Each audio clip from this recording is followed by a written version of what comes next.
And the Bulldogs missed a spot at the dance in the end. They finished 9th and will be licking their wounds over the summer with big decisions ahead. But the coach looks safe.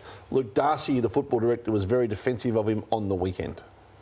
Sometimes the commentary outside can border on disrespectful at times. When you're talking about someone with the history and the record that that particular person has, changed the whole paradigm of AFL coaching in lots of ways. And I think you get afforded a level of respect when you've delivered what you've delivered over a period of time. And so this death riding of coaches, I find, I'm uneasy with that. Whether I'm on the board of the Western Bulldogs Football Club or I think the way Ken Hinkley was treated this year was borderline disgraceful. So, yeah, I do take that personally. So there's no doubt there is genuine unease around the position of senior coach Luke Beveridge, but he's been backed now by the footy manager, the head of footy, the football director, and Amit Baines, I think, in an interview with Mitch Cleary on the same page, weekend. The leaders of the Bulldogs? There's a lot of tension, I think, between management and Luke Beveridge, and there are protections, I gather, in Luke Beveridge's contract that would mean if he were to go at some point next year, it's not necessarily a 2-year payout. So it's not like the West Coast situation, I understand.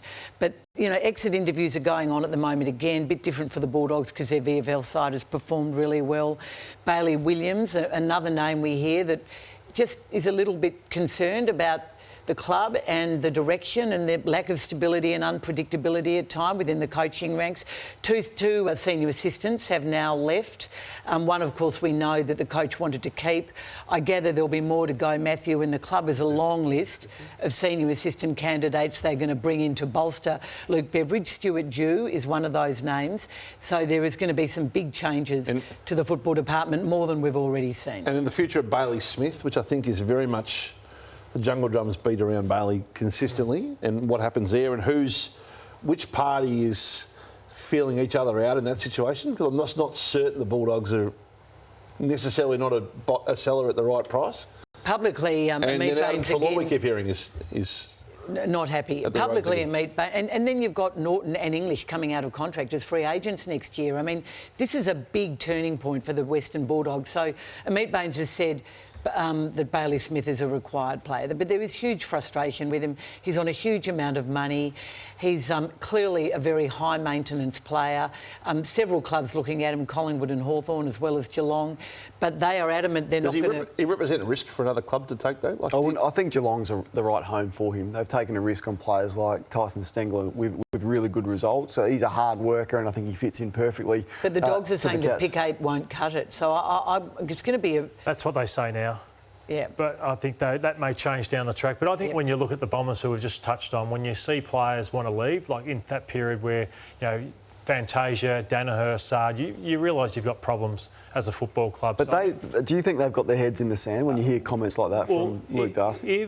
I wondered if he was aiming it at you two. And that's, I don't think the commentary around Luke Beveridge has been disrespectful. I think we've given him his... I think because it's been you. Luke's saying maybe that you haven't given him the respect for the great premiership he's won. No, I said they should put a statue up of him at the Whitten Oval and put a big plaque for what he has done. But we can only judge you on, are you maximising what you've got? And if Luke can sit there and say, Luke Beveridge has delivered on the talent that he's got in that list to the results that they have got, that they should have got, like other sides, then I'll take him at his word. But right now, it feels like Chris Grant, Luke Darcy, Amit Baines have got their heads in the sand. And when you look at the decisions that the Saints have made... No, they don't have their head in the sand. They have a coach who can be unpredictable, who's been backed into a corner, who's lost one of his best mates and senior assistants, who up until now has ruled the roost. And they've decided to back him, so they're all in on backing him for now. They have to back him, or otherwise they've got to... Why do they have to back him? If they've got protections in his contract, they don't have to pay out 2 years. Well, you're looking at the results. It's still a big payout. I understand, but you're looking at the results. They've decided to respect the performances of the past,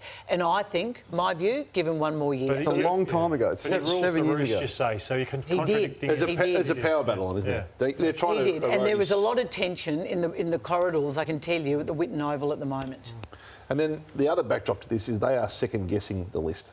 So they are self-analysing whether they think they've got a middle-ranked, mediocre list, not the great list that you would say, or that their CEO, says they have a top 4 list. So Hutch, if you the senior coach internally is leading the bottom 6 here aren't as good as we think. If you can line up the Giants list with them, if you can line up the Saints list with them, if you can line up the Blues list with theirs, they once again This have is their a heads in the massive sand. test for Amit Baines.